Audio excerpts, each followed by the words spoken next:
મિત્રો, કોઈએ સાચું જ કહ્યું છે કે તમને દુનિયા તમારા કર્મોથી ઓળખે છે, તમારા નામથી નહીં. કારણ કે તમારા નામની તો હજારો વ્યક્તિઓ હશે, પરંતુ દરેકના કર્મો અલગ હશે અને ઈશ્વર પણ તેમને ફળ પણ તેમના કર્મોને આધારે આપે છે. નમસ્કાર મિત્રો, હું છું પિનલગીરી ગોસ્વામી. વાત છે એવા એક જાદુગરની કે જે નાના મોટા ખેલ કરીને દુનિયાને હસાવતો અને 2 પૈસા પોતે રડી લેતો. જાદુગર જે વિસ્તારમાં રહેતો હતો તે રાજ્યમાં એક રાજા સરસ મજાનું રાજ કરતા હતા. એ રાજાના કાને વાત પડે છે કે ગામમાં એક જાદુગર આવ્યો છે, અવનવા ખેલ કરીને લોકોને હસાવે છે અને નાનકડી રકમ પણ બહુ ઓછી પણ લે છે. એક દિવસ રાજાએ જાદુગરને આમંત્રણ આપ્યું કે આવતીકાલે તું તારા જાદુનો ખેલ અમારા દરબારમાં બતાવજે અને તું લોકોને હસાવજે અને અવનવી તારામાં જે સ્કિલ છે એ સ્કિલ તો અમને બતાવજે.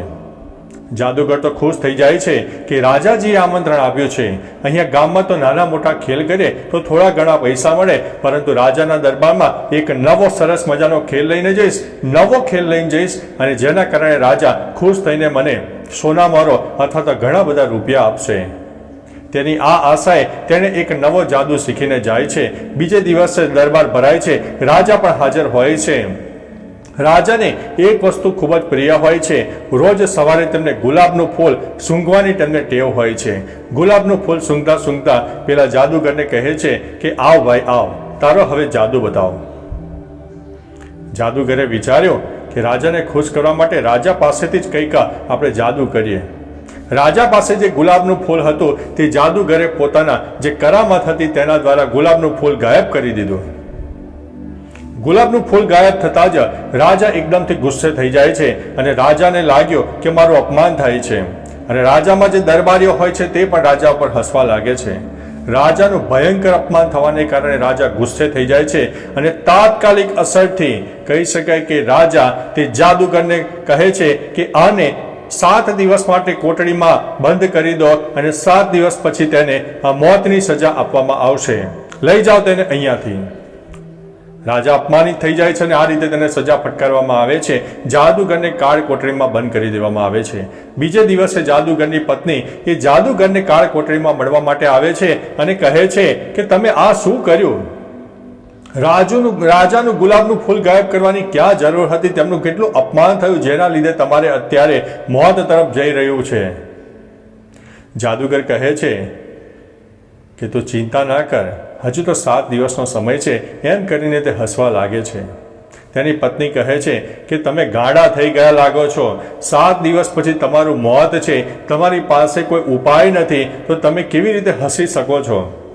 જાદુગર કહે છે હજુ 7 દિવસનો સમય છે, ચિંતા ન કર. તેની પત્ની ગુસ્સે થઈને ચાલી જાય છે કે મારો પતિ ગાંડો થઈ ગયો લાગે છે. આવડી મોટી ભૂલ કરાય કે જેમાં પોતાને મૃત્યુદંડની સજા મળી ગઈ. દિવસો ધીમે ધીમે જતા જાય છે. 7 દિવસ, 6 દિવસ, 5, 4, 3, 2, 1 અને જે રાજા હોય છે એક દિવસ ઘોડા ઉપર સવાર થઈને આવે છે, કારણ કે પેલા જાદુગરને આજે મૃત્યુદંડની સજા આપવાની હોય છે. જે જાદુગર હોય છે દૂરથી ઘોડા ઉપર બેસેલા રાજાને જુએ છે અને ઘોડાને પણ જુએ છે અને દૂરથી તેને મનમાં એક વિચાર આવે છે કે આજે કંઈક આઈડિયા કરીએ. અને એક નાટકીય રીતે તે રડવા લાગે છે, જોર જોરથી રડવા લાગે છે. રાજા નજીક આવે છે. રાજા કહે છે કે જો ત્યાં ભૂલ ના કરી હોત ને તો તારે આ દિવસ આવ્યો ના હોત. મને ખબર છે કે તને મૃત્યુદંડની સજા છે, એટલા માટે તું રડી રહ્યો છું. જાદુગર કહે છે કે રાજાજી, હું મને મૃત્યુદંડની સજા છે એટલા માટે નથી રડી રહ્યો, પરંતુ મને એ વાતની ચિંતા છે કે હું આટલા બધા ઘણા બધા વર્ષોથી એક નવો જાદુ અને એક નવું સંશોધન કરતો હતો, જેની અંદર તમે જે ઘોડા ઉપર બેઠા છો એ ઘોડાને આકાશમાં ઉડતો કરવાની મેં કળા વિકસાવી છે અને થોડા જ સમયમાં એ કળા પૂર્ણ થવાની હતી, પરંતુ મારી આ કળા મારા મૃત્યુ પછી તે નાશ પામશે અને કોઈને હું શીખવી પણ નહીં શકું, કારણ કે વર્ષોથી મેં તેની પાછળ મહેનત કરી છે. રાજાએ મનમાં વિચાર કર્યો કે જો આ જાદુગર ઉડતો ઘોડો બનાવી દે ને તો મારા ઘણા બધા કાર્યો સફળ થઈ જાય. એક જગ્યાએથી બીજી જગ્યાએ જવામાં ઉડતો ઘોડો કામમાં આવે, દુશ્મન દેશો ઉપર દુશ્મનો શું કરી રહ્યા છે, તેમનું સૈન્ય કેટલા આગળ વધી રહ્યું છે, તમામ પ્રકારની માહિતી છે એ આકાશમાંથી જ મને ખ્યાલ આવી જશે, મારો સમય પણ બચશે અને મને સુવિધા પણ વધશે. રાજાએ મનમાં આ એક હકારાત્મક વિચાર કર્યો અને જાદુગરને કહ્યું કે ચાલ, તને હું 1 વર્ષનો સમય આપું છું. 1 વર્ષની અંદર તારે ઉડતો ઘોડો બનાવીને મને આપવાનો રહેશે અને જો તું એની અંદર સફળ નહીં થાવ તો 1 વર્ષ બાદ તને મૃત્યુદંડની સજા આપવામાં આવશે. જાદુગર કહે છે કે રાજાજી, ચોક્કસથી 1 વર્ષની અંદર તો હું બનાવી દઈશ. એમ કરીને જાદુગરને છોડી મૂકે છે અને રાજા પોતાના કાર્યમાં લાગી જાય છે. જાદુગર ઘરે જેવા જાય છે તેવા તેના પત્ની અને કુટુંબના તમામ સભ્યો બેઠા હોય છે. માતામાનો માહોલ હોય છે. તેમનો તે એમ જ હતું કે આજે જાદુગરને મૃત્યુદંડની સજા મળી ગઈ હશે. પરંતુ જાદુગરને જોઈને તેઓ આશ્ચર્યચકિત થઈ જાય છે. તેમની પત્ની ખુશ થઈ જાય છે કે શું તમને રાજાએ છોડી મૂક્યા? જાદુગર કહે છે કે મને છોડી મૂક્યા છે, પણ 1 વર્ષ માટે. મેં એમને એમ કહ્યું કે તમને હું ઉડતો ઘોડો બનાવી આપીશ. પત્ની કહે, તમે મૂર્ખ છો, કોઈ દિવસ ઉડતો ઘોડો બનતો હશે? જાદુગર કહે છે, ચિંતા ભવિષ્યની ન કર, હજુ પણ 1 વર્ષનો સમયગાળો છે, સૌ સારા વાના થશે. એમ કરતાં કરતાં દિવસો ધીમે ધીમે જાય છે.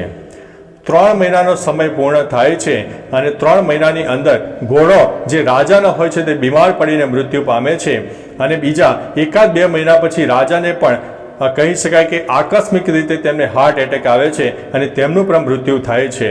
એટલે ઘોડો અને રાજા બંને મૃત્યુ પામે છે. એટલે ન ઘોડો રહ્યો ન રાજા રહ્યા તો જાદુ કેવો? એમ કરીને જાદુગર પોતાની જિંદગી સરસ મજાની જીવે છે.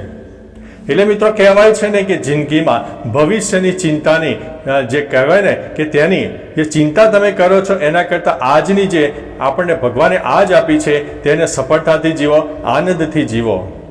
આવતીકાલની ચિંતાની લહાઈમાં આજ તમારી બગાડશો નહીં. ભવિષ્યની ચિંતા એટલી બધી ન કરો કે માનસિક રીતે તમે હેરાન થાઓ. તો મિત્રો આશા છે કે મોટિવેશનલ સ્ટોરી તમને પસંદ આવી હશે. વિડીયો પસંદ આવી હોય તો વિડીયોને લાઇક કરવાનું, શેર કરવાનું ભૂલતા નહીં. આપણે ફરીથી એક નવી મોટિવેશનલ સ્ટોરી લઈને મળતા રહીશું. ત્યાં સુધી અમને રજા આપશો. નમસ્તે.